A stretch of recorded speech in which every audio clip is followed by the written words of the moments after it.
Hi అండి. ఇదే వేడివేడిగా అన్నము. మా ఇంట్లో అయితే ఈరోజు శనివారం రోజు మునక్కాయ వేసేసి పప్పులుసు చాలా బాగుంటుందండి. సాంబారే కాదు, పప్పులుసులో కూడా వేసుకోవచ్చు.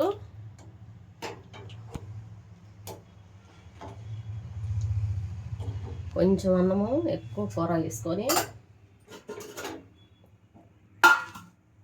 ఇప్పుడైతే కాకరకాయ తాళింపు.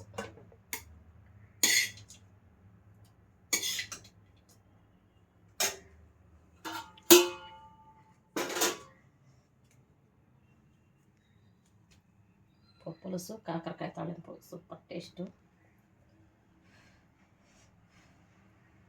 కాలిపోతుందండి.